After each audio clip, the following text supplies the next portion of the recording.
राज ठाकरेंचं राजकारण जे आहे ते त्यांच्या करिश्म्यावर उभं आहे आणि ते तिथेच उभं आहे. समस्या कुठून सुरू झाली? जेव्हा ते गुजरातला गेले आणि त्यांनी मोदींना पंतप्रधान पदासाठी पाठिंबा दिला आणि त्यांना महाराष्ट्रात त्यामुळे भूमिका उरली नाही. 2019ला त्यांनी लावरे तो व्हिडिओ हा केलेलं कॅम्पेन हे भारताच्या इतिहासातलं एक सर्वोत्कृष्ट कॅम्पेन आहे. मला त्यांनी एकत्र आल्यामुळे मोठ्या काही गोष्टी घडतील असं अजिबात वाटत नाही. दोघे एकत्र असल्याने ताकद वाढणार हा एक ढोबळ विचार आहे. 2+2 = 4 होतात वगैरे, हे राजकारणात तसं नाही होत. ज्ञानेश्वरांनी कोणाच्याही मारली नव्हती कानाखाली, तरी सुद्धा त्यांची मराठी अजून टिकून आहे आणि मराठीचं वैभव जे आहे ते अनेक पदरी आहे. एखादी कल्चर, एखादी संस्कृती, एखादा मुळं ही उपटून टाकून तिथे दुसरं काहीतरी रोपण करणं हे इतकं जर सोपं असतं तर ते त्या औरंगजेबाने दक्षिणेत 27 वर्षातच केलं असतं. यांना तर 11 वर्ष झाली. होऊ दे अजून काही दिवस, मग कळेल. महाराष्ट्राला ब्राह्मणवादापासून मुक्त करून बहुजनवादाकडे नेलं की महाराष्ट्र एक होणार. बहुजनवाद हा महाराष्ट्राचा आत्मा आहे आणि ब्राह्मणवाद हा त्या आत्म्याचा घात आहे. भारत हा पुरोगामी होऊ इच्छिणारा प्रतिगामी देश आहे. महाराष्ट्र हे पुरोगामी म्हटलं जाणारं प्रतिगामी राज्य आहे. पूर्वी म्हणायचे की महाराष्ट्र पूर्ण देशाला दिशा दाखवतो, तशी क्षमता आपल्यात अजूनही आहे का? असं कोणी कोणाला दिशा दाखवत नाही आणि आपली अशी काही क्षमता नाही.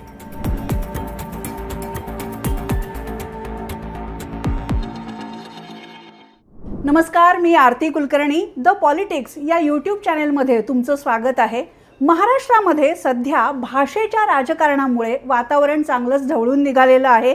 त्याच्यातच महापालिका निवडणुका, स्थानिक स्वराज्य संस्थांच्या निवडणुका सुद्धा आहेत आणि त्यामुळे राजकारणातले पुढचे एपिसोड सुरू झालेले आहेत. या सगळ्याच्या केंद्रस्थानी आत्ता तरी मनसेचे अध्यक्ष राज ठाकरे विरुद्ध भाजपचे नेते असं चित्र आपल्याला पाहायला मिळतंय. राज ठाकरे आणि उद्धव ठाकरे यांच्या मनात नेमकं काय आहे हेही प्रश्न विचारले जात आहेत. या सगळ्याबद्दल आपण बोलणार आहोत आणि महाराष्ट्राची अस्मिता म्हणजे नेमकं काय हेही जाणून घेणार आहोत. आपल्यासोबत ज्येष्ठ राजकीय विश्लेषक राजू परुळेकर आहेत. राजू, खूप खूप स्वागत आहे तुमचं आमच्या चॅनेलमध्ये. खरं तर महाराष्ट्राच्या राजकारणावर, समाजकारणावर तुम्ही जे बोलता ते ऐकण्यासाठी प्रेक्षक खूप उत्सुक असतात, आमचे सुद्धा. त्यामुळे आपण थोडंसं राज ठाकरे फॅक्टर आणि मराठी भाषेचं राजकारण याबद्दल आधी बोलूया. तुम्हाला काय वाटतं? एकतर उद्धव ठाकरे आणि राज ठाकरेंचा एकत्र मेळावा झाला तेव्हा राज ठाकरेंनी मराठीचाच मुद्दा फक्त लावून धरला. त्याच्यानंतर मीरा भाईंदरमध्ये ते थोडंसं राजकारणाबद्दल सुद्धा बोलले. उत्तर भारतीय विरुद्ध मराठी, परप्रांतीय, मराठी विरुद्ध हिंदी, हाही सगळा विषय त्यांच्या भाषणामध्ये आलेला होता. हा राज ठाकरे फॅक्टर नेमका काय आहे?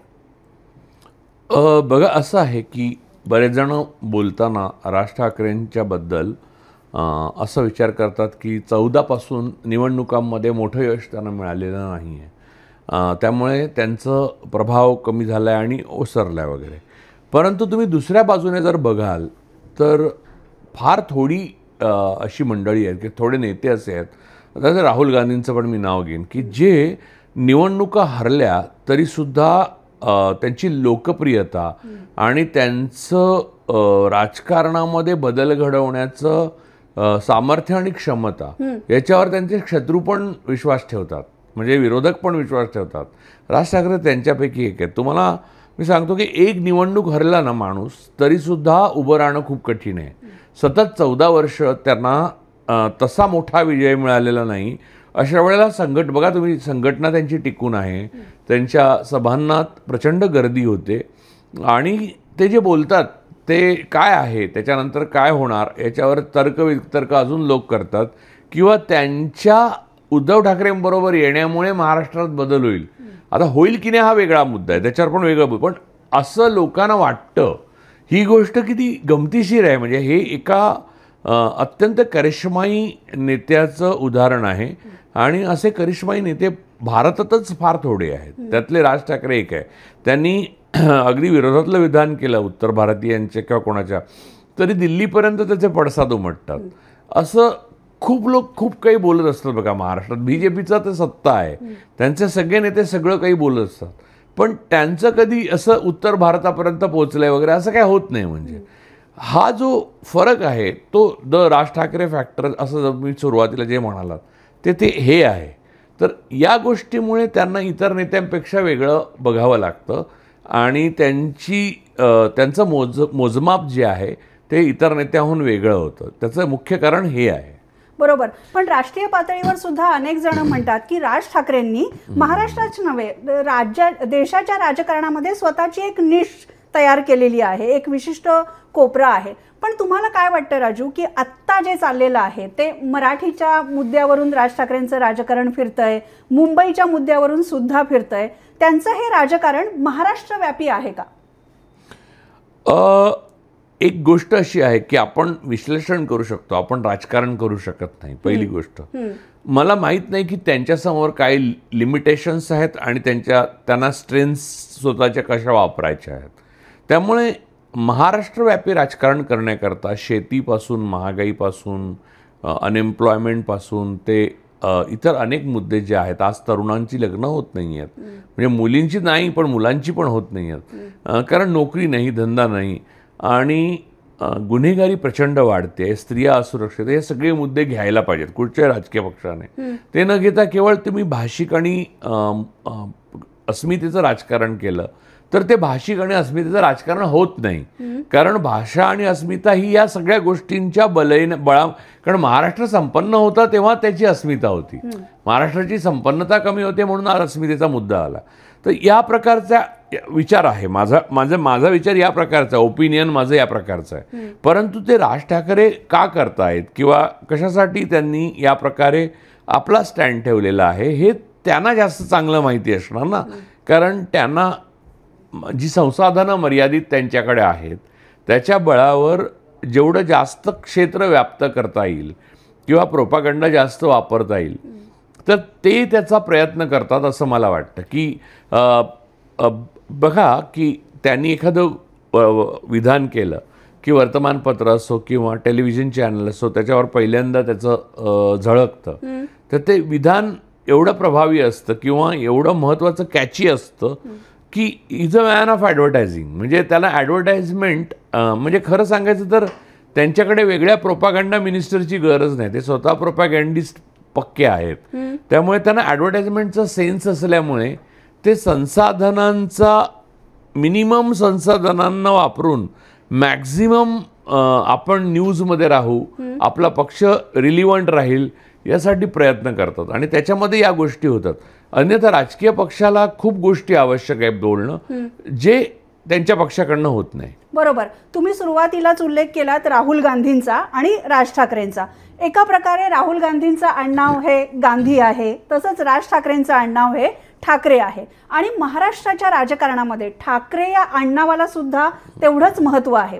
जेव्हा राज ठाकरे बोलतात तेव्हा म्हणजे मतदार कोणत्याही पक्षाचे असतील, कुणी नागरिक असेल, कुणी कुणाचं समर्थक असेल, ते असं म्हणतात ते महाराष्ट्राचा आवाज बुलंद करतात, सगळ्यांपर्यंत पोहोचवतात. याबद्दल तुम्हाला काय वाटतं?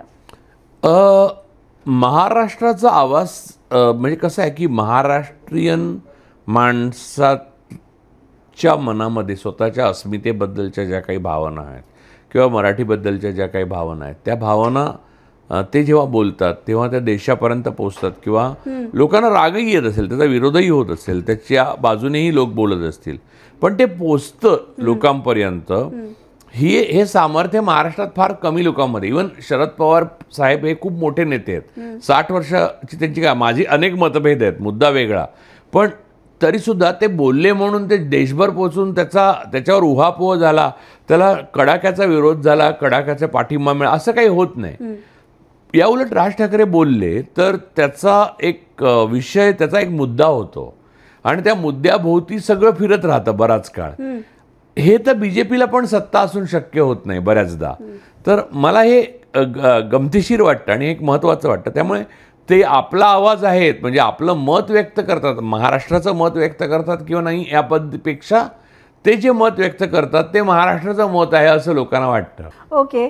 राज ठाकरेंच्याबद्दल हेही बोललं जातं की महाराष्ट्र नवनिर्माण सेना हा पक्ष त्यांनी काढला तेव्हा त्यांच्यापुढे एक महाराष्ट्राच्या विकासाचं स्वप्न होतं.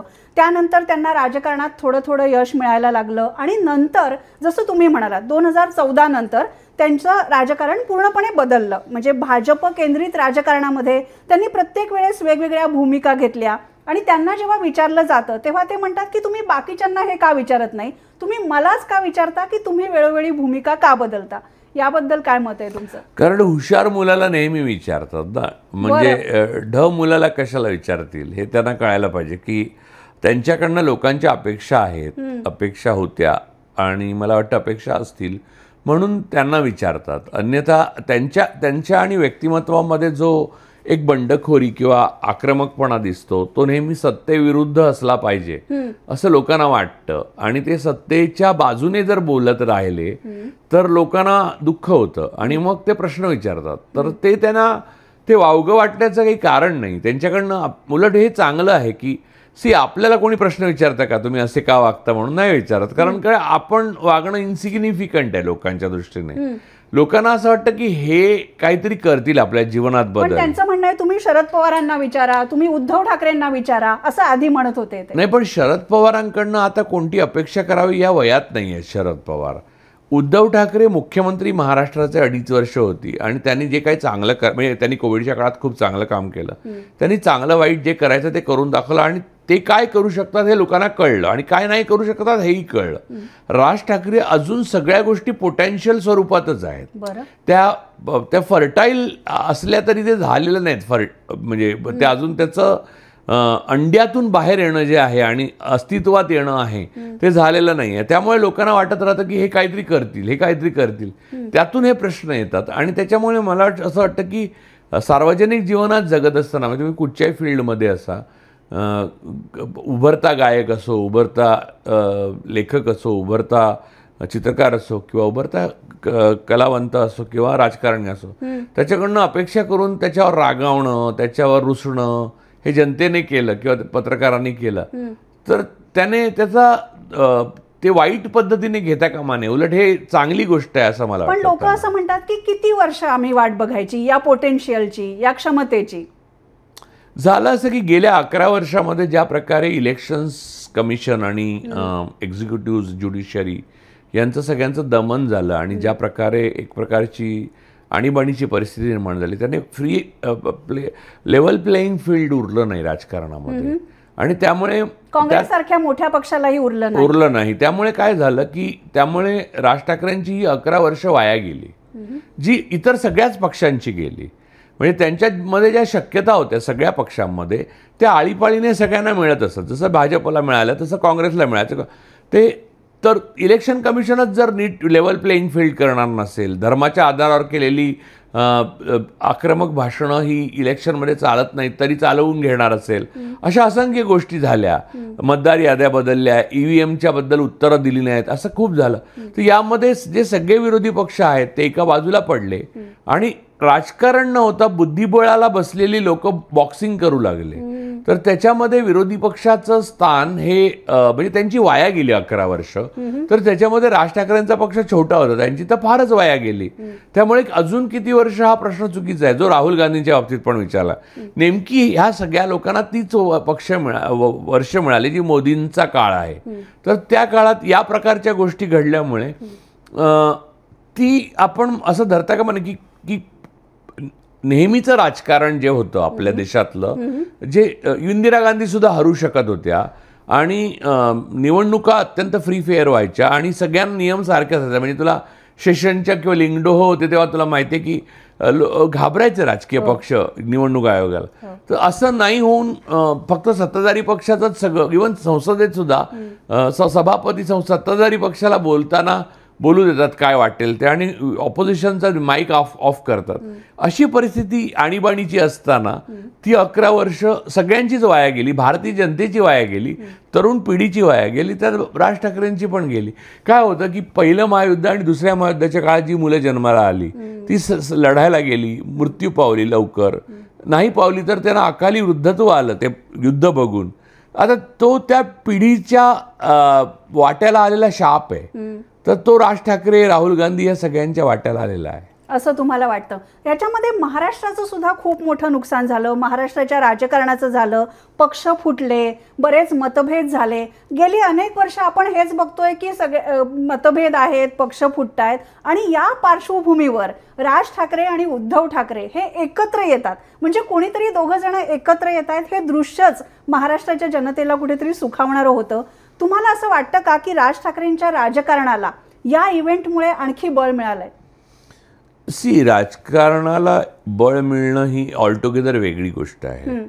हेडलाईनमध्ये बळ मिळालं आणि ते दोघांनाही मिळालं, म्हणजे उद्धव ठाकरेंना पण मिळालं आणि राज ठाकरेंना पण मिळालं.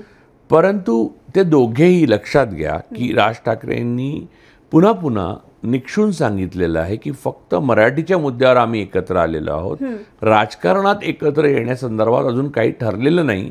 ते ठरण्याकरता बुद्धीने विचार करायला लागतो, मनाने नाही, हे त्यांचं ठाम मत आहे. यावर उद्धव ठाकरेंनी एक फार भाष्य केलेलं नाही आहे, ते फक्त आम्ही कायम एकत्र आहोत, एकत्र राहू वगैरे असं बोलले. परंतु यामध्ये तुम्ही लक्षात घेतलं पाहिजे की एकत्र येणं म्हणजे काय, हा मुद्दा मराठी माणूस आणि महाराष्ट्राने लक्षात घेतला पाहिजे. त्या प्रसंगी स्टेजवर एकत्र, तसं ते लग्नामध्ये खूपदा एकत्र भेटलेले आहे. तर हे मराठीचं लग्न होतं ज्याच्यामध्ये ते एकत्र भेटले आणि ते फक्त दोघेच होते स्टेजवर, त्यामुळे त्याची एवढी मोठी बातमी झाली. समोर कार्यकर्ते पण होते. नाही, मग तेच ना, म्हणजे लग्नामध्ये सुद्धा असतातच ना, म्हणजे कार्यकर्ते पण लग्नाला येतात किंवा म्हणजे लग्नाला जे येतात लोक ते येतातच एनिवे, पण कार्यकर्ते होते, डोळे पुसले लोकांनी वगैरे सगळं झालं. पण हा झाला भावनेचा भाग. राजकारण हा बुद्धिबळाचा खेळ आहे आणि त्यात भावनेला फार थोडं स्थान आहे, हे लक्षात घ्या. भावनेला स्थान आहे पण ते लोकांना मूर्ख बनवण्यासाठी आहे. भावना ही नेहमी लोकांना मूर्ख, राजकारणी माणूस भावनेशी लसत नाही, तो लोकांना मूर्ख बनवण्याकरता भावनांचाच वापर करतो. मग ते धर्मावर असो, जातीवर असो किंवा अजून कोणाच्या तर मृत्यूवर, शहीदी, कोणाचा मृत्यू झाला कसं तर. पण हा राजकारणी माणसाचा डोमेन नाही आहे, तो मतदारांसाठी राखीव आहे. तर मूळ मुद्दा असा की दोघे मराठीच्या मुद्द्यावर एका स्टेजवर आले, बाजूबाजूच्या खुर्चीत बसले आणि जे काही त्यांना बोलायचं ते बोलले. त्यात त्यांचं बॉडी लँग्वेज, त्यांचं जे काय बोलणं होतं त्यातनं तू काय बोध घ्यायचा तो घेतला, ज्याने त्याने आपला बोध घेतला. त्याच्या आता राजकारणात असं आयसोलेशनमध्ये काही घडत नाही बरं का, त्याच्या मागे शक्ती असतात.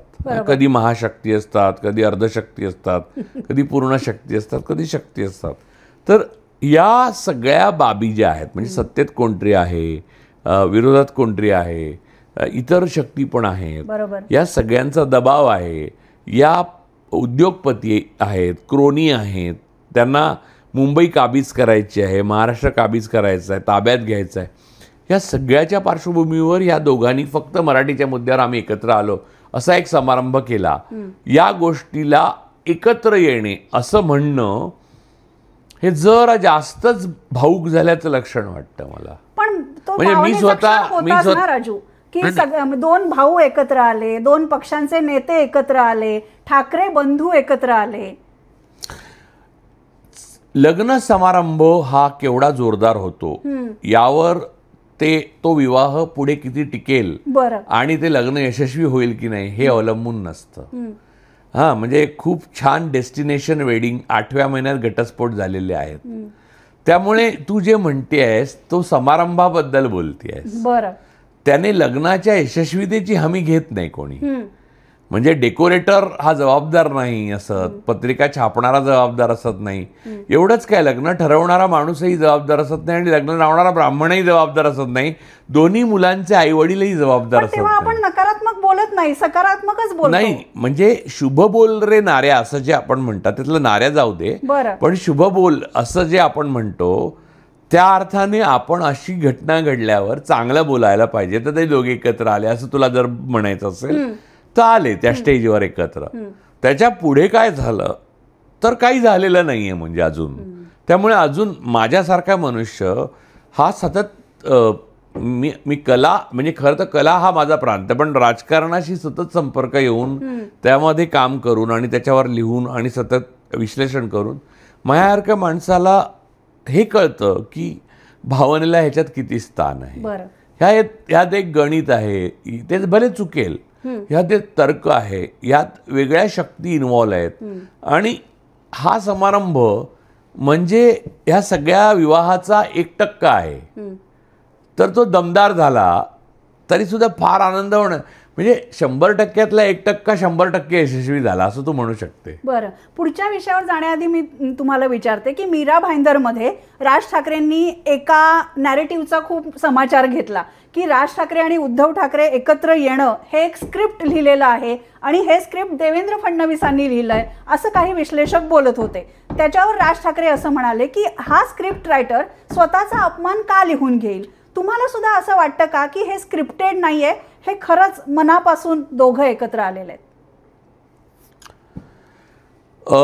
हा प्रश्न तसा अवघड आहे.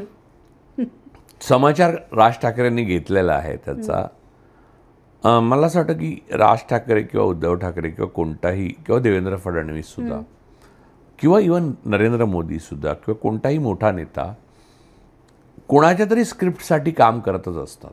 म्हणजे जागतिक ट्रम्प सुद्धा. कारण परिस्थिती ही आपोआप स्क्रिप्ट लिहिते. बरं. आणि त्यात तुम्हाला रोल मिळालेला असतो, तेवढाच तुम्हाला प्ले करायला लागतो किंवा तेवढाच प्ले करता येतो. त्याच्या बाहेर जाऊन तुम्ही प्ले नाही करू शकत. म्हणजे तुला एकच प्याला नाटकामध्ये मला तळीरामचा रोल मिळाला तर अचानक मी सुधाकर सारखा वागू नाही शकत. मला रोल दिलेला आहे तोच रोल प्ले करायला लागतो. त्यामुळे इन अ वे जर स्क्रिप्टेड बनलं तर आपल्या सगळ्यांचेच रोल स्क्रिप्टेड आहेत. बरोबर. ती स्क्रिप्ट फक्त दुसऱ्याने लिहिली आणि आपण टेलिप्रॉम्प्टरवर वाचून दाखवली असं नसतं. ते खूप सहज नैसर्गिक पद्धतीने होतं. ते इव्हॉल्व होतं. आपली काही गणितं असतात, स्क्रिप्टवाल्याची काही गणितं असतात. पण देवेंद्र फडणवीस आणि भाजप हे या स्क्रिप्ट मागे आहेत का, या नॅरेटिव्ह बद्दल काय म्हणायचं? सत्तेत जो माणूस असतो ना, म्हणजे काँग्रेस जेव्हा सत्तेत होती तेव्हा शिवसेनेला सदाशिवसेना किंवा वसंत सेना असं म्हणत असत. कारण काँग्रेसच्या मदतीशिवाय शिवसेना वाढली नसती. त्यामुळे भाजप आत्ता सत्तेत आहेत आणि फडणवीस आत्ता सत्तेत आहेत आणि खूप पॉवरफुल सत्तेत आहेत. भले ते कशा मार्गाने आलेत किंवा ते खरे लेजिटिमेट आहेत त्याच्यावर मी बोललेलं आहे वेगळं, ते मला आत्ता इथे बोलायचं नाही. आपण हायपोथेटिकली हे सगळं धरलं की ते सत्तेत अधिकृतरित्या निवडून आलेले आहेत म्हणून. तर ते जेव्हा असं सत्तेत असतं तेव्हा त्याच्या इंटरफेरन्स किंवा त्याच्या मध्यामध्ये काहीतरी रोल प्ले त्यांनी केल्याशिवाय अशा गोष्टी घडूच शकत नाहीत. साधी एक मिरवणूक नाही निघणार, साधे काळे कपडे घालू शकत नाही तुम्ही सभा असेल तर, सरकारने ठरवलं तर एवढ्या मोठ्या गोष्टी ज्या राजकारणात घडतात त्याच्यामागे सत्ताधारी पक्ष नाही आहे असं जर कोणी विधान करेल तर तो बालिश आहे, त्याला खूप शिकायला पाहिजे. राजू, मी तुम्हाला मुद्दाम राज ठाकरे आणि त्यांच्या राजकारणाबद्दल विचारते कारण राज ठाकरेंचं राजकारण तुम्ही खूप जवळून पाहिलेलं आहे, तुमची त्यांच्याशी मैत्री आहे आणि त्यांचं व्यक्तिमत्व कसं आहे ह्याचे सुद्धा तुमची काही निरीक्षणं आहेत. राज ठाकरेंनी महाराष्ट्र नवनिर्माण सेना स्थापन केल्यापासून ते त्यांचा आत्तापर्यंतचा प्रवास तुम्हाला कसा वाटतो? मी जसं म्हटलं ही 11 वर्ष राजकारणाची भारताची आणि तरुण पिढीची वायाच गेली. तर ते अटळ भोग आहे जो त्यांच्याही वाट्याला आला. अन्यथा त्यांचं राजकारण वेगळ्या पद्धतीने पुढे गेलं असतं, वेगळ्या मार्गाने गेलं असतं असं मला वाटतं.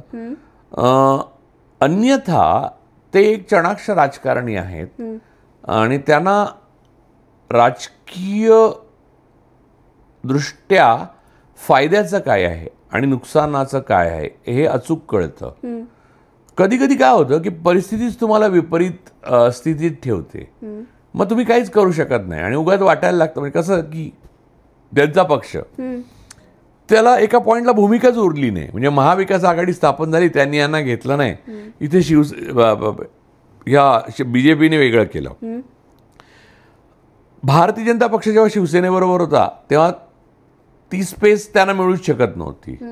म्हणजे उद्धव ठाकरेंचा जी शिवसेना आहे म्हणजे शिवसेनाच तीच आहे, शिंदेची शिवसेना ही काय शिवसेना नाही, नंतर झालेला पक्ष आहे. नितीन गडकरी पण तिला शिवसेना मानत नाहीत. तर आता चिन्हांचा आता फैसला होईलच. आणि मूळ मुद्दा असा आहे की उद्धव ठाकरेंनी स्पेस कायम ऑक्युपाय सत्तेबरोबर करत राहिले आणि मग जेव्हा विरोधी पक्ष बनून पुन्हा सत्तेतच आले महाविकास आघाडी, त्यामुळे राज ठाकरेंना निर्णायक पाऊल उचलण्याची किंवा काही करण्याची संधी मिळाली कमी खूप. त्यात ही 11 वर्ष अशी गेली. तर या सगळ्या प्राप्त परिस्थितीत ते सिग्निफिकंट राहिले अजून राजकारणात. हीच मोठी अचिव्हमेंट आहे असं मला वाटतं. बरोबर, हे त्यांचं मोठं यश आहे. पण राजू, तुम्ही 2014 नंतरच्या परिस्थितीबद्दल बोलताय. त्याच्या आधी जेव्हा 2012ला मुंबईमध्ये महापालिका निवडणुका झाल्या, इतर ठिकाणी सुद्धा झाल्या, तेव्हा राज ठाकरेंकडून सगळ्यांच्याच खूप अपेक्षा होत्या.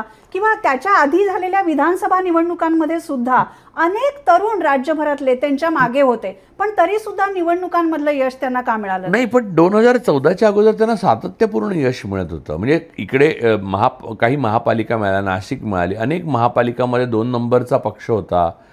13 आमदार त्यांचे निवडून आलेले. त्यांच्या पक्षाची समस्या कुठून सुरू झाली?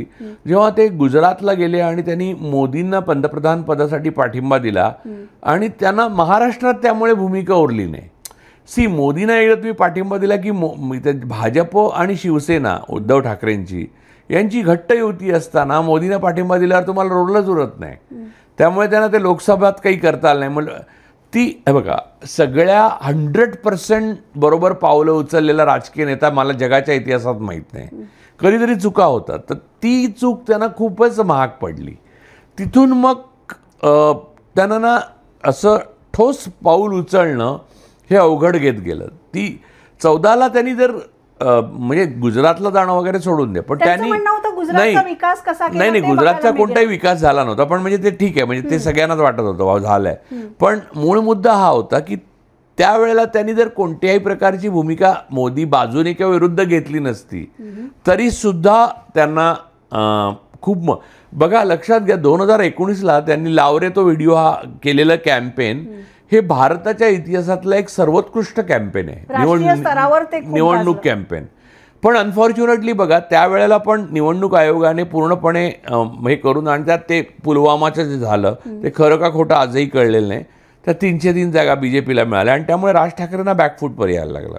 आता ही परिस्थिती काही त्यांनी निर्माण केलेली नव्हती. कित्येकदा परिस्थिती माणसाला घडवते. तर राज ठाकरे हे त्या परिस्थितीचं अपत्य ठरले.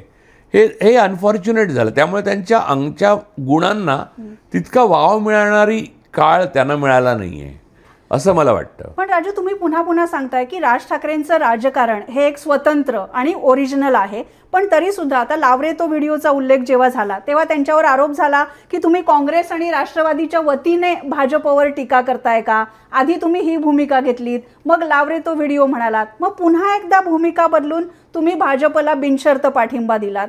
या सगळ्याबद्दलच राज ठाकरेंवर जेवढी टीका झाली आहे तेवढी कुणावरच झाली नाहीये. ही चुकीची आहे. मला वाटतं, मला सांग, भूमिका न बदललेला भारतातला पक्ष सांग. काँग्रेस हा एक पक्ष आहे ज्याने कधीही बीजेपीच्या बाजूने भूमिका घेतली नाही. एवढं सोडलं आणि लालू प्रसाद यादवांचा राष्ट्रीय जनता दल, हे 2 पक्ष, तर भारतामधला एकही असा पक्ष नाही ज्यांनी वेगवेगळ्या वेळी वेगवेगळी भूमिका घेतलेली नाही. म्हणजे खुद्द शिवसेनेने घेतलेली आहे. शिवसेनेने कधी काँग्रेसला पाठिंबा दिलाय, कधी बीजेपीला दिलाय, ममतादींनी दिलाय, कधी भाजप. त्यामुळे आणि ज्यांना पाठिंबा मिळतो ते बोलणारच नाहीत. ज्यांना पाठिंबा मिळत नाहीत ते ओरडाओरडी करायला सुरुवात करतात की यांच्या बाजूने गेले. आता यांच्या बाजूने गेले तर तुम्ही म्हणजे मल्टी पार्टी सिस्टीममध्ये तुम्ही कोणाबरोबर तरी असणं ही काही चुकीची गोष्ट नाही ना. ती संविधानाने संमत केलेली गोष्ट आहे. इथे एवढ्या असंवैधानिक गोष्टी घडत असताना तुम्ही कोणाच्या तरी बरोबर गेलात तर प्रत्येक निवडणूक वेगळी असते, प्रत्येक काळ हा वेगळा असतो, प्रत्येक राजकीय परिस्थिती वेगळी असते. तेव्हा तुम्हाला योग्य वाटतं त्याच्याबरोबर तुम्ही गेलात. अनफॉर्च्युनेटली ते फसलं की हे बघ, यशाला खूप बाप असतात, अपयशाला कोण आई बाप नसतो. त्यामुळे ते फसलं ना. त्यामुळे दोन म्हणजे 2014चा टप्पा आणि 2019चा टप्पा, पुन्हा 2024चा टप्पा, या 3 टप्प्यावर ते फसलं. त्यामुळे सर्वात जास्त दूषण राज ठाकरेंना लागलं. पण तू लक्षात घे की परिस्थिती अशी होती की भूमिका अजून वेगळी काय घेणार होता मनुष्य. ती भूमिका घेऊनही, ती फसूनही, त्याच्यात अपयश येऊनही तो टिकून राहायला हीच मोठी गोष्ट आहे. टिकून तर राहिले, प्रश्नच नाही. पण त्यांच्यावर असाही आरोप होतो की तुम्ही वोट कटाऊ पार्टी आहात. म्हणजे तुम्ही कुणाची तरी मतं कापण्यासाठीच निवडणुकीमध्ये उतरता आणि त्याचे परिणाम कोणत्या ना कोणत्या पक्षाला भोगावे लागतात. मराठी मतांचं विभाजन केल्याचा आरोप सुद्धा राज ठाकरेंवर झालेला आहे. मग असं असेल तर मग राज ठाकरेंनी निवडणुकीलाच उभा राहायला नको.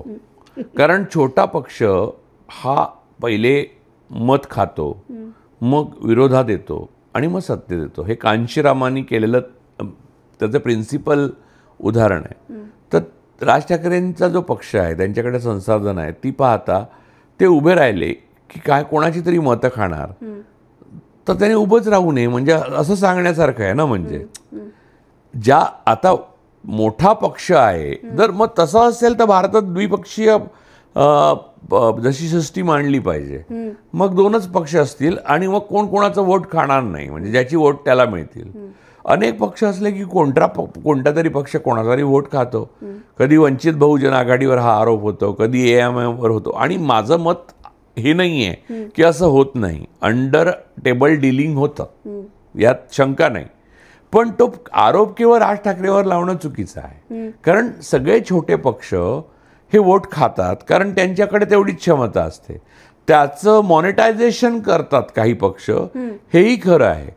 पण ते फक्त राज ठाकरे करतात असं म्हणणं चुकीचं आहे. बरोबर. सुरुवातीला तुम्ही राहुल गांधी आणि राज ठाकरे असं 2 नावं घेतलीत. राज ठाकरेंच्या पक्षाचा जेव्हा उदय झाला आणि ते जेव्हा खूप फॉर्ममध्ये होते, तेव्हा बरेचसे राजकीय विश्लेषक असं पण म्हणायचे की पाकिस्तानमध्ये इम्रान खान यांचं राजकारण, दिल्लीमध्ये अरविंद केजरीवाल यांचं राजकारण आणि महाराष्ट्रामध्ये राज ठाकरेंचं राजकारण हे करिश्म्याचं राजकारण आहे. तर राज ठाकरेंचं राजकारण केवळ करिश्म्याचं आहे असं तुम्हाला वाटतं का? करिश्मा हा राजकारणातला महत्त्वाचा कॉम्पोनंट आहे आणि राज ठाकरेंकडे तो आहे. नाही, पण म्हणजे आहे, त्यांच्याकडे करिश्मा आहे. नाही म्हणजे कळलं. मला हे म्हणायचं आहे की करिश्मा हा परत एकदा विवाहप्रसंगी केलेली सजावट इतकाच उपयोगी असतो. तो त्या विवाहाच्या यशाची हमी देत नाही. त्यामुळे करिश्म्यावर उभं असलेलं राजकारण हा पहिला धक्का मारायला पुरेसा असतं, तो इग्नेशन पॉईंट असतो. त्यानंतर गाडी स्वतःच्या बाकी इंजिन किती पॉवरफुल आहे, फ्युएल किती आहे, चालक कसा आहे, वेळोवेळी येणारी वळणं कशी, धोके कसे टाळतो, इतर गाड्यांना कसं टाळतो, ह्याच्यावर चालते गाडी. ते फक्त पहिल्या इग्नेशन जुजून लगेच चालू झाल्यामुळे नाही चालत. त्यामुळे करिश्म्याचं महत्त्व आहे, पण ते तितपतच. पण नंतर मग राज ठाकरेंना आणि त्यांच्या पक्षाला मतं का नाही मिळाली? म्हणजे मतदारांना राज ठाकरे म्हणतात ते पटतं, भावतं, मग असं का नाही वाटत की राज ठाकरेंच्या पक्षाला मतं द्यावी? याचं कारण तेच आहे की करिश्म्यावर उभा असलेला पक्ष आहे, तो माणसाचा करिश्मा आहे, तिथेच तो थांबतो. त्याच्या पुढे त्याचं कन्व्हर्जन जे आहे ते बाकी गोष्टी, गाडी फक्त चावी मारली आणि लगेच स्टार्ट झाली याने गाडी चालत नाही. गाडी चालायला त्यात इंधन लागतं, गाडीला शक्ती लागते, त्याचं मायलेज लागतं, त्याचं इंजिन चांगलं लागतं, तुम्हाला धोके टाळावे लागतात, रस्त्यावरनं जायला लागतं, जंगलात पडून चालत नाही, अशा अनेक गोष्टी आहेत. त्या पुढच्या गोष्टींचं काय, हा खरा मुद्दा आहे. आणि त्या गोष्टींसाठी एक संघटना लागते, त्याला केडर लागतं, त्यांचा रिस्पेक्ट ठेवायला लागतो, वेळेस त्यांना शिस्त दाखवायला लागते, वेळेला त्यांचं प्रेम दाखवायला लागतं. आणि हे खूप कॉम्प्लिकेटेड आहे भारतासारख्या देशात. तर ते बऱ्याच भल्याभल्यानं जमत नाही. तर ते जमलं अशी माणसं फार थोडी आहेत खरं तर. तर त्यामुळे ते राज ठाकरेंचं राजकारण जे आहे ते त्यांच्या करिश्म्यावर उभं आहे आणि ते तिथेच उभं आहे, हा मुद्दा आहे. पण बरेच जण असं म्हणतात की टीका करणं सोपं असतं, राजकारण करून जेव्हा तो राजकारणी बघतो आणि खास करून या सगळ्या परिस्थितीमध्ये तेव्हा काहीतरी वेगळ्याच शक्यता निर्माण होतात. पण राजू, तुम्हाला काय वाटतं? तुम्ही राज ठाकरेंच्या अगदी जवळचे होतात, एक थिंक टँकमध्ये सुद्धा होतात, तर राज ठाकरेंचा फक्त करिश्मा आहे का ते पुढे जाऊन आणखीन महाराष्ट्राच्या राजकारणाला वेगळं वळण देऊ शकतात? महाराष्ट्राचं राजकारण असं आयसोलेशनमध्ये तुम्ही नाही बघू शकत. देशाचं काय होतं आता, मोदी फॅक्टरमुळे जे गोष्टी आलेल्या आहेत, जे हुकुमशाही कायदे आलेले आहेत, किंवा लेवल प्लेईंग फील्ड उरलेलं नाही, किंवा इलेक्शन कमिशन सरळ सरळ रीक करतं, तर या सगळ्या पार्श्वभूमीवर महाराष्ट्राचं काय होतं, राजकारण कसं जातं, इतर पक्ष कसे लढतात, त्यावर सगळ्यांचंच यश अवलंबून आहे, तर राज ठाकरेंचं यश अवलंबून. पण तरी आपण म्हणतोय की राज ठाकरे या सगळ्यातही टिकून आहेत, तर पुढे काय करतील ते तुम्हाला असं वाटतं? टिकून असणं हे खूप मोठं यश आहे, पण त्याच्या पुढचं यश आहे ना, ते बाकी फॅक्टरच ठरवतात. तर फॅक्टर आत्ता तर राजकीय पक्षांना अनुकूल नाही आहेत, विरोधातल्या किंवा इतर BJP तर पक्षांना अनुकूल नाही आहे. तर या पुढचं जे काय होईल ते तर्कशुद्ध सांगता येणार नाही. ते अतार्किक आहे आणि आयुष्य हेच अतार्किक आहे. पण सगळ्या महाराष्ट्राच्या मनात आहे की या दोघांनी एकत्र यावं, एकत्र राजकारण करावं. तसं राजकारण ते करतील का? मला त्यांनी एकत्र आल्यामुळे मोठ्या काही गोष्टी घडतील असं अजिबात वाटत नाही. कारण दोघांची स्टाईल वेगळी आहे, दोघांची पद्धत वेगळी आहे आणि दोघे एकत्र असल्याने ताकद वाढणार हा एक ढोबळ विचार आहे. 2+2 = 4 होतात वगैरे, हे राजकारणात तसं नाही होत. ते कधी कधी तेल आणि पाणी एकत्र करण्याचा प्रयत्न पण होऊ शकतो. किंवा समज एकाची ताकद 15 आहे आणि दुसऱ्याची ताकद 15 आहे, ते दोघे एकत्र आल्यामुळे ते 30 होते असं काही नाही. व्होट ट्रान्सफर होतच नाहीत कित्येकदा. म्हणजे कित्येकदा असं होतं की काँग्रेस आणि शिवसेनेच्या युतीमध्ये असं दिसतं की काँग्रेसची मतं शिवसेनेला ट्रान्सफर होतात, शिवसेनेची तेवढी होत नाहीत. तर या सगळ्या फॅक्टरला पाहता दोघे एकत्र येणे या संज्ञेला राजकीयदृष्ट्या काही अर्थ नाही. पण राजू, हे माझं ओपिनियन आहे. बरोबर, तुमचं मत आहे. पण राजू, मुंबईमध्ये हे सगळं राजकारण जेव्हा भाषेचं चाललंय तेव्हा ग्रामीण महाराष्ट्रामधून सुद्धा त्याला तेवढाच प्रतिसाद आहे की त्यांचं असं म्हणणं आहे की मुंबईचं राजकारण बरोबर आहे, पण हे जर मराठीचं राजकारण असेल तर ते महाराष्ट्र व्यापी असायला हवं. राज ठाकरे आणि उद्धव ठाकरेंचं राजकारण खऱ्या अर्थानं महाराष्ट्र व्यापी आहे का? प्रयत्न कोणाचा नसतो, सगळ्यांचे प्रयत्न महाराष्ट्रव्यापी असण्याचा किंवा देशावर आपण परिणाम करावा असा असतो. तो यशस्वी किती होतो हा ज्याच्या त्याच्या संसाधनं, ताकद आणि त्याचे कार्यकर्ते यांच्यावर अवलंबून आहे. त्यामुळे महाराष्ट्रव्यापी राजकारण असणं किंवा नसणं हे तुमच्याकडे किती संसाधन. आत्ता असं आहे की सत्ताधारी पक्ष देशातला जो आहे तो विरोधी पक्षांकडे संसाधनं येऊच नाहीत, त्यांना कोणी पैसे देऊच नाहीत, त्यांना उद्योगपतींनी मदत करूच नाही, त्यानंतर त्याच्यावर ईडी टाकली. हे सगळं करत असताना महाराष्ट्रव्यापी राजकारणाचा विचार करून नुसतं व्यापी राजकारण होत नाही ना. त्याला पैसे लागतात, त्याला संसाधन लागतात, त्याला कार्यकर्ते लागतात, त्या कार्यकर्त्यांना काहीतरी इन्सेंटिव्ह मिळायला लागतात. ते कुठून आणणार? पण मी मुद्दाम हे विचारते कारण हे मराठीच्या मुद्द्यावरून सुरू झालेलं आहे आणि जेव्हा आपण मराठी मराठी म्हणतो तेव्हा अख्खा महाराष्ट्र येतो, फक्त मुंबई येत नाही. मला तुम्हाला विचारायचं आहे की मराठी अस्मिता, महाराष्ट्राची अस्मिता म्हणजे नेमकं काय?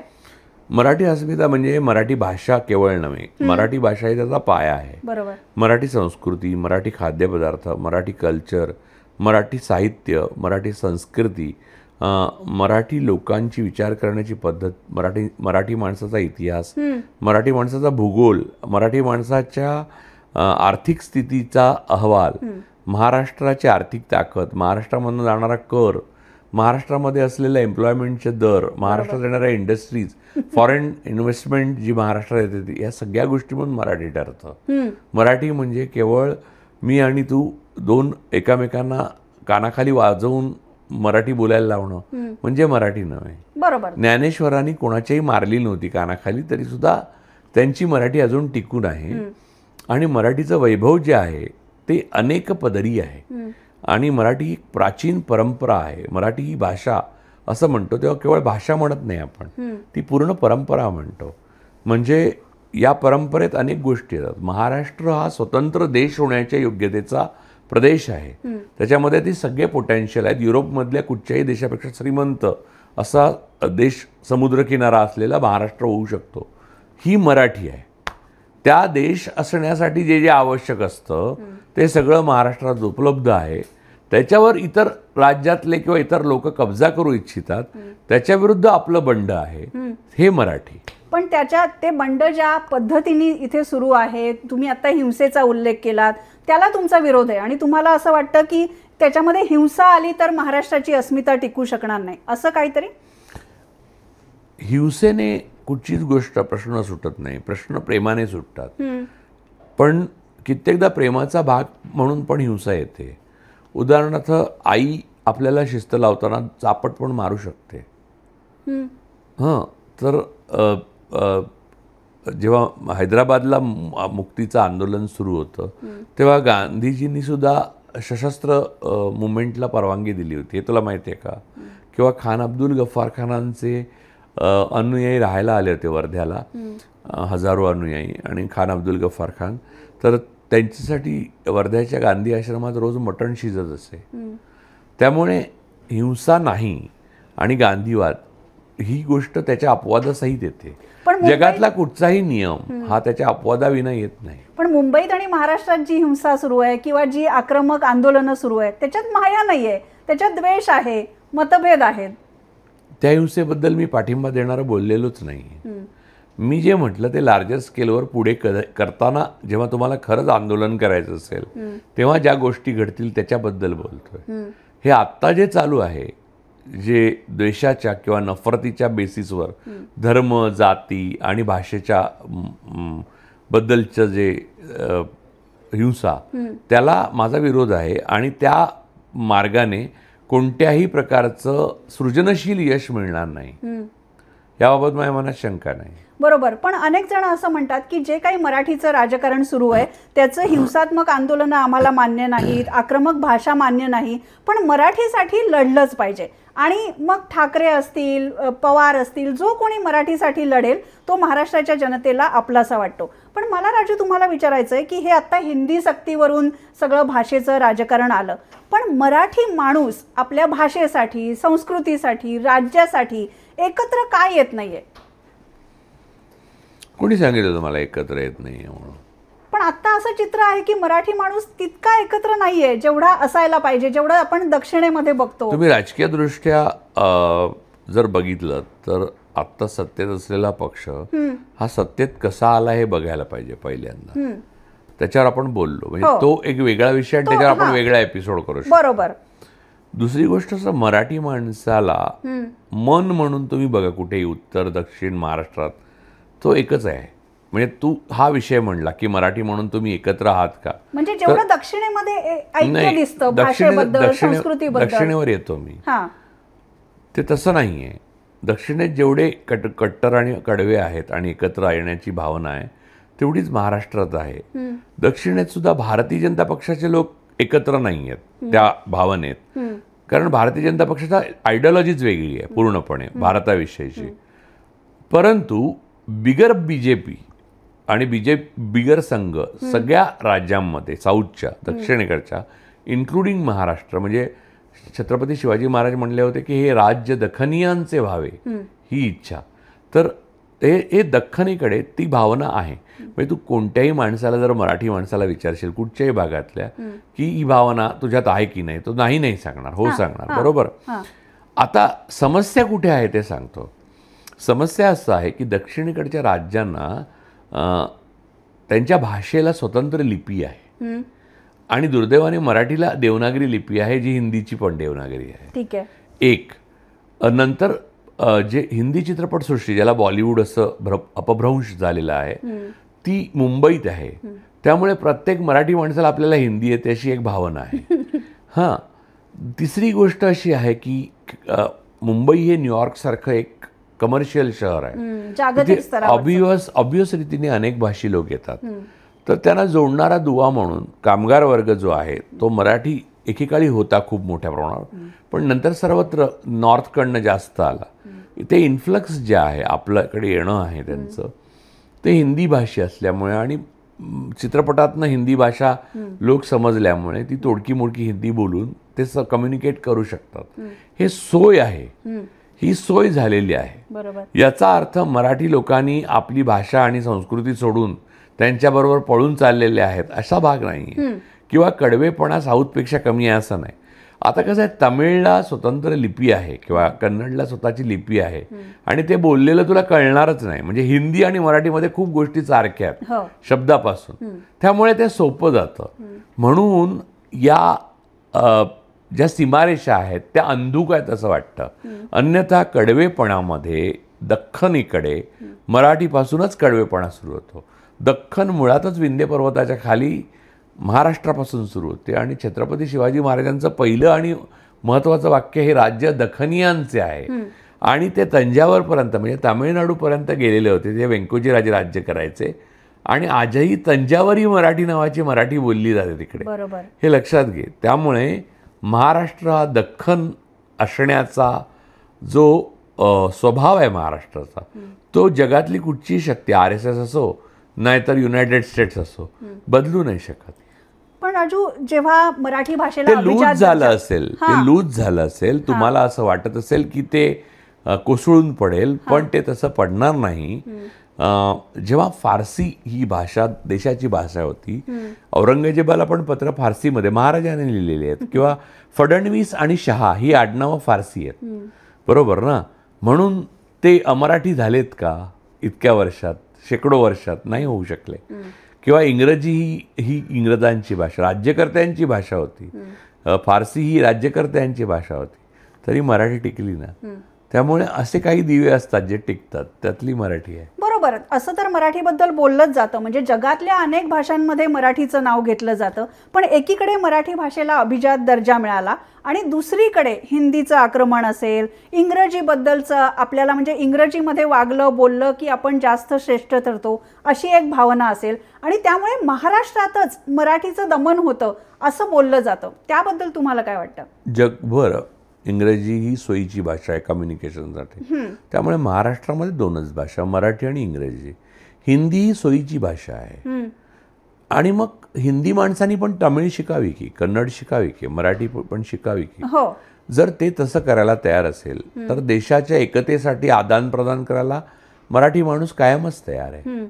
पण हे सगळे मुद्दे आले, मला विचारायचं हे राजू, की मराठीचा जो मुद्दा आहे हिंदी सक्ती, आता पुन्हा एकदा मुख्यमंत्री देवेंद्र फडणवीस म्हणतात की महाराष्ट्रामध्ये आम्ही त्रिभाषा सूत्र लागू करणारच, त्याला राज ठाकरेंनी प्रति आव्हान दिलं, हे सगळं ठीक आहे. पण मराठीच्या मुद्द्यावरून सुरू झालेलं राजकारण, एकूण चर्चा लगेच थांबली सुद्धा. मग लोकांना असं वाटतंय की आपल्यालाच आपल्या भाषेबद्दल, आपल्या संस्कृतीबद्दल आत्मीयता नाहीये.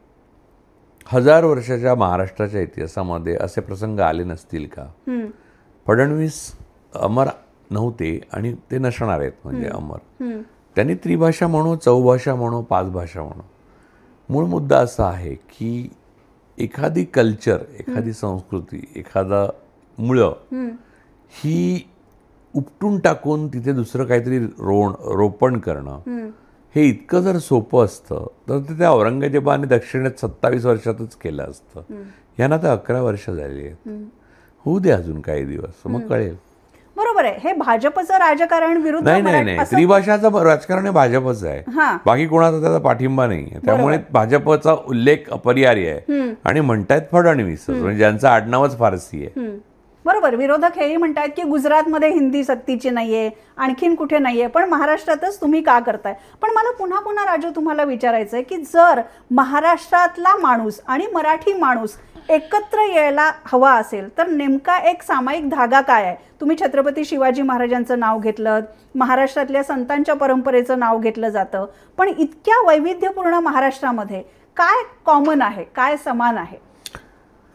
महाराष्ट्राला ब्राह्मणवादापासून मुक्त करून बहुजनवादाकडे नेलं की महाराष्ट्र एक होणार, एक जिन्सी होणार. महाराष्ट्र जेव्हा जेव्हा ब्राह्मणवादाकडे झुकला तेव्हा तेव्हा त्याची संस्कृती लयाला लायला लागली. जेव्हा जेव्हा तो बहुजनवादाकडे, म्हणून बघा ना, वारकरी संप्रदाय हा बहुजनवादाचा जनक आहे.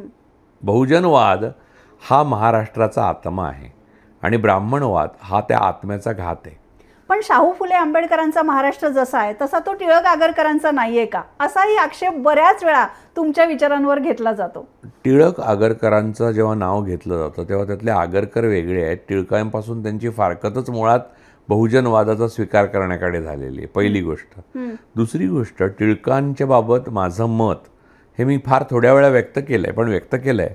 टिळकांचा एक लखलखीत राजकीय कारकीर्द होती आणि टिळकांना भारतीय स्वातंत्र्याचे जे जनक आहेत त्यातले एक आहेत, ते मान दिलाच पाहिजे. त्यांचा प्रतिगामित्व जे आहे ते प्रतिगामित्व वेगळ्या प्रकारचं होतं, भाषिक प्रतिगामित्व नव्हतं. त्यांनी केसरीमधनंच आव्हान दिलं ब्रिटिशांना. त्यांनी त्यासाठी हिंदी केसरी नावाचं वर्तमानपत्र काढलं नव्हतं, हे लक्षात घे. आणि मराठा हे वर्तमानपत्र त्यांनी इंग्रजीत काढलं होतं. त्यामुळे मराठी आणि इंग्रजी ही जे सूत्र आहे ते टिळकांनी पण पाळलं होतं. दुसरं, टिळकांची केस जिना लढले होते. हिंदू मुस्लिम ऐक्यावर टिळकांएवढं कोणी कार्य केलेलं नाही आहे. आणि सगळ्यात महत्त्वाचं म्हणजे लखनौ करारावर गांधी नेहरू सुद्धा ते पाळू शकले नाही. अशा करारावर मुसलमानांना स्वतंत्र मतदारसंघ देण्याच्या टिळकांनी सही केलेली आहे. एवढंच नव्हे तर टिळक अनेकदा अग्रलेख लिहून, त्यांना माहीत असायचं या अग्रलेखामुळे तुरुंगवास होणार, ते मंडालेला गेले.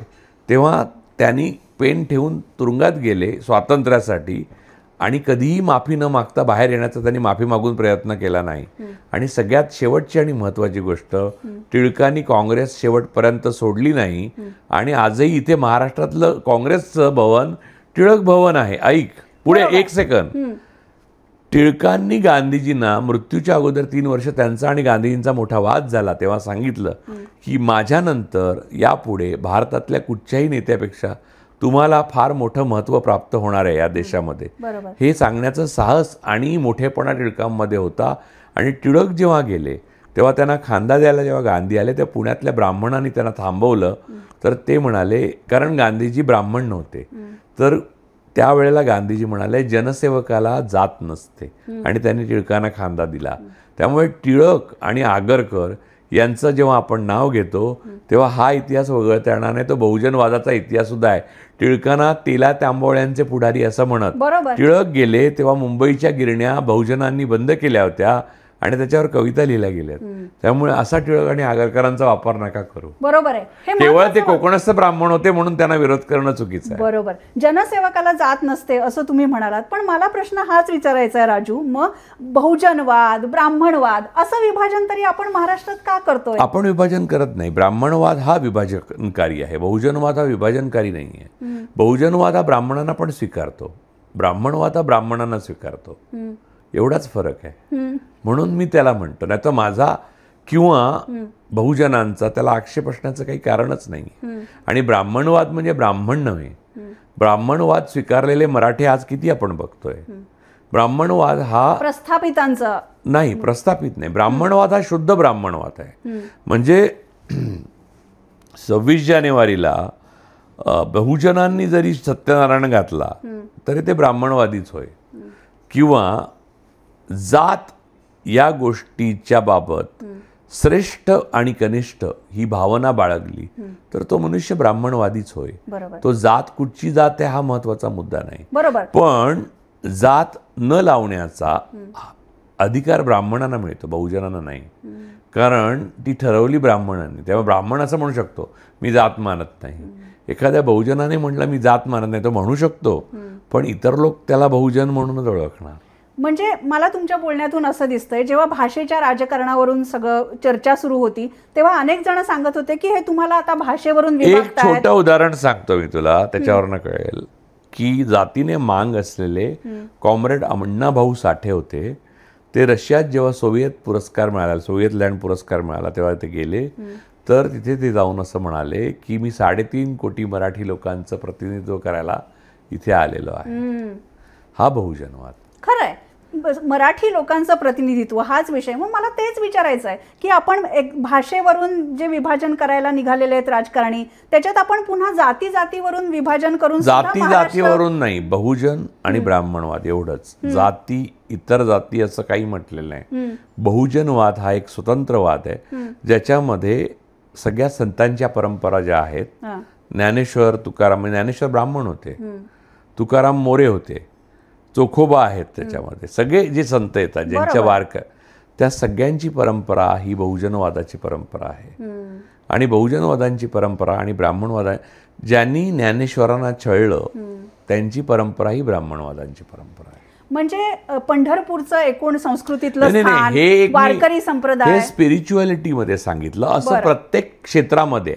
जसं अण्णाभाऊ साठेंचं साहित्य, बाबूराव बागुलांचं साहित्य, नामदेव ढसाळांचं साहित्य हे एकीकडे राहिलं आणि ब्राह्मणवादी साहित्य हे वेगळं आहे. जेव्हा म्हणजे नामदेव हे काही ब्राह्मण नव्हते, पण जेव्हा नामदेव ढसाळांनी साहित्य लिहिलं तेव्हा गदी माडगुळकर म्हणले आतापर्यंत आम्ही रसाळ नामदेव वाचत असू, आता ढसाळ नामदेव वाचायची वेळ आली. तर हा ब्राह्मणवादी वाक्य आहे. हो बरोबर आहे राजू, तुम्ही मांडताय ते सत्य आहे, पण त्याच्या पुढे आपल्याला जावं लागेल. नाही, पुढे आपल्याला तिथेच जावं लागेल. आपण जेव्हा बहुजनवादाकडे जाऊ तेव्हा आपण मराठी होऊ. ओके, माझा मूळ मुद्दा तोच आहे की महाराष्ट्राला एकत्र आणणारं असं काय आहे? बहुजनवाद. बरं, पण मग असा बहुजनवाद किंवा सगळ्या मराठी लोकांना सामावून घेणारं राजकारण, समाजकारण महाराष्ट्रामध्ये होतंय का? भाजपचा फॅक्टर थोडा बाजूला ठेवूया आपण. नाही होते आणि ते कोणाकडूनच नाही होत आहे. पण याचा अर्थ लोक त्याच्या विरोधात आहेत असं नाही. हा होत नाही याचं कारण ते सोयीचं नाहीये, पण लोक त्याच्या बाजूने आहेत हे लक्षात घ्या. बरोबर. पण लोकांना असं कळकळीत लोकांना वाटतंय. लोक ही एक फार व्यापक संज्ञा आहे. आपणच निवडून दिलेल्या सरकारला आपण रस्त्यावर खड्डे पडल्यावर शिव्या घालतो. शिव्या घालणारे लोक असतात आणि खड्डे पडणारं सरकार असतं. ते वेगळं होतं, तिथे द्वैत आहे. पण लोक ही संज्ञा जी आहे ना, ते मराठीकरण, बहुजनवाद याच्या बाजूचे आहेत. बरोबर. बहुजनवाद हा एक खूप चांगला मंत्र महाराष्ट्रासाठी ठरू शकतो. पण मला पुढे जाऊन अजून विचारायचं आहे की जेव्हा जेव्हा अशी भाषेची आंदोलनं होतात, राजकीय चर्चा होतात, त्या सगळ्या मुंबई पुण्यापर्यंत मर्यादित राहतात. या विषयावर मी जेव्हा जेव्हा मुलाखती घेतल्या तेव्हा महाराष्ट्रामधून मला फोन आले की तुम्ही ग्रामीण भागाचा किंवा महाराष्ट्राच्या वेगवेगळ्या भागांचा विचार करताय की नाही. तर ह्या सगळ्या वैविध्यपूर्ण भागांमध्ये सुद्धा बहुजनवाद हाच एक सगळ्यांना एकत्र आणणारा फॅक्टर असू शकतो. अर्थातच ग्रामीण महाराष्ट्रात विद्रोही साहित्य संमेलनं होतात, बहुजन साहित्य संमेलनं होतात, आदिवासी साहित्य संमेलनं होतात. या सगळ्या ज्या गोष्टी ज्या घडतात ग्रामीण महाराष्ट्रात, त्या बहुजनवादाचा धागा नाही का त्याला असतोच ना. म्हणजे पहिल्या विद्रोही साहित्य संमेलनाचे बाबूराव बागुल अध्यक्ष होते आणि ती जास्त सकस आंदोलन आहेत. त्याच्यामध्ये लागलेल्या पुस्तकांच्या स्टॉलमधली पुस्तकं वाचून जास्त माझं प्रबोधन झालं, ना की मूळ मराठी साहित्य संमेलन ज्याचं ब्राह्मणीकरण झालं इव्हेंच्युअली, ते त्याच्यापेक्षा इथे मी वाचलं ते जास्त सकस होतं. म्हणजे महाराष्ट्रातले लोक अजूनही पूर्वग्रह सोडायला तयार नाहीत असं वाटतं तुम्हाला? भारतातले लोक पूर्वग्रह सोडायला तयार नाहीत. महाराष्ट्रातलेच का? भारत हा पुरोगामी होऊ इच्छिणारा प्रतिगामी देश आहे. महाराष्ट्र हे पुरोगामी म्हटलं जाणारं प्रतिगामी राज्य आहे. असं जर झालं असेल महाराष्ट्राचं की पुरोगामी म्हटलं जाणारं प्रतिगामी राज्य, तर नेमकं काय केलं पाहिजे सगळ्याच महाराष्ट्रीयन लोकांनी? असं एकच एक सूत्र नाही आहे. आपलं काम विवेकवादाने केलं, रॅशनल पद्धतीने, जसं अनेक लोकांनी केलं की नरेंद्र दाभोळकरांनी केलं, गोविंद पानसरेंनी केलं, त्यांनी लिहिलंय, खूप भरपूर साहित्य लिहिलंय, नामदेव ढसाळांनी केलं. तर यासारखं आपलं काम आपण चोख केलं, ते लिहिलं, ते नमूद केलं की आपली भाषा, संस्कृती आणि आपलं काम पण समृद्ध होत जातात. त्यामुळे ही एक चळवळ होण्याकरता मुळामध्ये व्यक्तीने आधी नीट काम करण्याची गरज आहे. नाहीतर मी भ्रष्टाचार करणार आणि मी बाहेर येऊन म्हणणार की काय समाजात भ्रष्टाचार झालाय, तर ते वर्क नाही ना होत. पण हे एक आपण नागरिक म्हणून म्हणतोय, पण मला म्हणायचंय की महाराष्ट्रात चळवळ म्हणून म्हणतोय, महाराष्ट्रातली व्यक्ती म्हणून आपण काय केलं पाहिजे राज्यासाठी? आपण महाराष्ट्रातली व्यक्ती म्हणजे राज्यासाठी आपण प्रामाणिक असलं पाहिजे. आपण प्रामाणिक नसणं हेच सगळ्या दुःखाचं मूळ आहे. आपल्याला साधं प्रामाणिक होता येत नाही. आपल्या भूमिकांशी प्रामाणिक होता येत नाही, आपल्या कामांशी प्रामाणिक होता येत नाही, आपल्या घटनेशी प्रामाणिक होता येत नाही, संविधानाशी प्रामाणिक होता येत नाही, आणि आपल्या विवेकबुद्धीशी प्रामाणिक होता येत नाही. ते जर होता आलं तर मराठी म्हणून आपण यशस्वी होऊ. आणि मराठीच कशाला, सगळीच राज्य यशस्वी होतील. भारत म्हणून पण आपण प्रायोगिक यशस्वी होऊ. बरोबर आहे. हे सगळं राजू बऱ्याच जणांच्या बोलण्यातून असं दिसतंय की कुठेतरी घसरण सुरू झालेली आहे. काळाच्या अनेक परीक्षा, आव्हानं आपल्याला पार करावी लागणार आहेत. पण तरीसुद्धा एक शेवटचा प्रश्न जो मी तुम्हाला नेहमी विचारते की तुम्हाला कुठेतरी आशावादी वाटतंय का, आणि कुठल्या गोष्टींमुळे तुम्हाला सकारात्मक वाटतंय? आशावादी वाटायचं किंवा निराशावादी वाटायचं असा माझा स्वभाव नाही आहे. म्हणजे हे माझं ओपिनियन आहे. कधी आपल्याला म्हणजे सगळ्यांनाच असं असणार, कधीतरी आशावादी वाटतं, कधीतरी आपल्याला निराशा वाटतं. तसं मला पण वाटतं. आता मला समाजामध्ये सकारात्मक काय आहे असं विचारशील तर मला असं वाटतं की ज्या ज्या व्यक्तींशी बोलतो मी, ती माणसं असं म्हणतात की हे चाललंय ते काही चांगलं चाललं नाही. याचा अर्थ आपण जिथे आहोत तिथून आपण चांगल्याकडे जायला पाहिजे. म्हणजे तिमिरातून तेजाकडे जायला पाहिजे, ही प्रत्येकाची आकांक्षा आहे आणि हाच खरा आशावाद आहे. पण कुणीतरी दिशा द्यावी लागते, कुणीतरी नेतृत्व करावं लागतं. असा नेता किंवा असा सामाजिक कार्यकर्ता आपल्याकडे आहे का? माझा याच्यावर विश्वास नाही आहे. बुद्धांनी अतदीपभव म्हटलं, त्यावर माझा विश्वास आहे. आपल्याला आपली ज्योत आपणच पेटवायला लागते. आपल्याला कोणता तरी एक मसीहा येतो आणि तो उद्धारतो, हे प्रिमिटिव्ह कल्पना आहे. ते अब्राहम म्हणजे अब्राहमिक रिलिजनमध्ये एक प्रेषित येणार आणि मग तो नेणार मनूचा मासा, मनू नेणार, असं काही होत नाही. आपणच आपले दिवा असतो. मग आपण एकत्र आल्यावर आपल्या सोयीसाठी एक नेता ठरवतो. आपण जर सगळे नालायक असू तर आपला नेता पण नालायकच असणार. आपण सगळे जर लायक असू तर आपला नेता पण लायक असणार. आपण योग्य आपल्या नेत्यामुळे आपण लायक होत नाही, आपण लायक असल्यामुळे आपला नेता लायक ठरतो. पण अजूनही जसं पूर्वी म्हणायचे की महाराष्ट्र पूर्ण देशाला दिशा दाखवतो, तशी क्षमता आपल्यात अजूनही आहे का? असं कोणी कोणाला दिशा दाखवत नाही आणि आपली अशी काही क्षमता नाही आहे. ओके, मग काय क्षमता आहे महाराष्ट्राची? नाही महाराष्ट्राची नाही, माझी म्हणणं आहे की सगळ्यांचीच क्षमता आहे. गुजरातची क्षमता आहे, तामिळनाडूची क्षमता आहे, केरळची क्षमता आहे, तशी महाराष्ट्राची. अशी महाराष्ट्र दिशा दाखवतो वगैरे ही कविकल्पना म्हणून ठीक आहे, पण अशी काय आपण दिशा दाखवत नाही. एकदा आपण मराठा साम्राज्य उभं केलं म्हणून ते म्हणणं पडलं, पण असं काही प्रत्येक वेळेला तसंच व्हायला पाहिजे असं पण नाही ना. कधीतरी चोल साम्राज्य पण होतं, कधीतरी हर्षवर्धनाने पण राज्य केलं होतं, कधीतरी मोगल्स पण होते. त्यामुळे असं काही नाही आहे अगं. ओके, म्हणजे तुमचं म्हणणं आहे या कवी कल्पनांमध्ये न रमता वास्तवाला सामोरं जायला पाहिजे महाराष्ट्रानं, तरच कुठेतरी महाराष्ट्राचं कल्याण होऊ शकतं. राजू, हा प्रश्न खूप गुंतागुंतीचा आहे. याच्यामध्ये राजकारण आहे, समाजकारण आहे, आपण सगळे लोक आहोत आणि याची चर्चा जेवढी आपण करू तेवढी कमीच आहे.